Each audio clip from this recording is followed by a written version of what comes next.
Now we revisit double slit interference, but this time, rather than just assuming that the slits are infinitely thin point sources, we are going to take into account the finite width of each slit. So we'll treat each slit as being of width A, and the distance between the centres is D.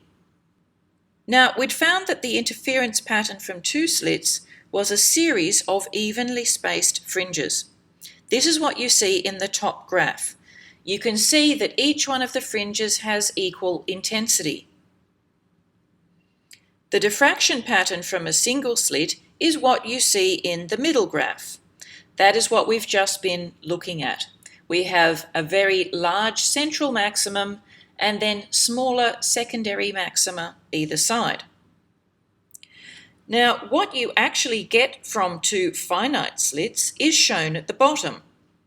You still have the evenly spaced fringes that come from the interference of the different regions of the slit, but limiting the intensity of those fringes is the envelope that is the single slit intensity. So, in practice, it looks like the picture at the bottom right. The lower photo shows the pattern from one slit, and the top one shows the pattern you get by adding another identical slit a little distance away. So the bottom photo shows the single slit diffraction with a large central maximum and then smaller ones. The top photo is exactly the same shape, but each bright patch divided into evenly spaced fringes. This equation gives the intensity of the light as a function of angle. Now, it looks complicated, but it's not too bad because it is the product of two terms. The cos squared beta term is the interference pattern from the two slits. You've seen the cos squared function before. And the sine alpha over alpha squared term is the part due to the width of the slits, and that gives the envelope of the function. Now we're going to work through an example. Let's say that light of wavelength 440 nanometers passes through a double slit, producing a diffraction pattern shown below. This is just, of course, 1/2 of the diffraction pattern, and the center is at theta equals 0.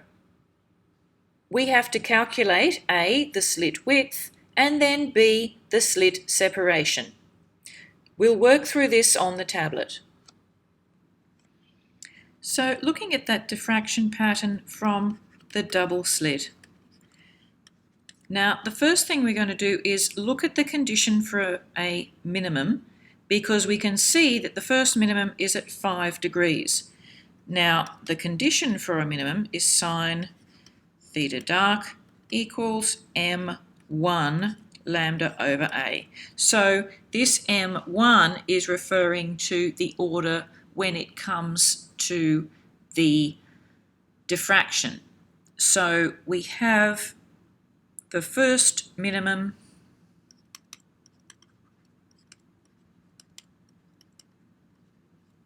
is where m1 is 1 is at 5 degrees.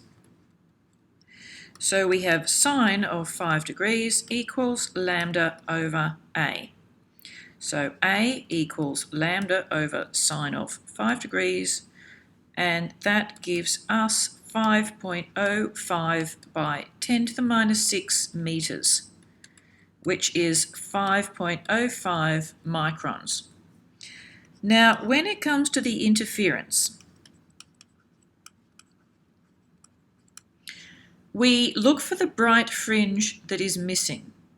So now we're talking about, we're going to call these the M2 because we're now talking about the interference. So M2 is 0 in the center, and then we count away to get M2 equals 5 is missing. That's the one that clearly coincides with a 0 from the diffraction pattern. So there we have M2 lambda equals D sine theta. So that gives us 5 lambda equals D sine of 5 degrees. So d equals 5 lambda over sine of 5 degrees, and that is 20.2 microns.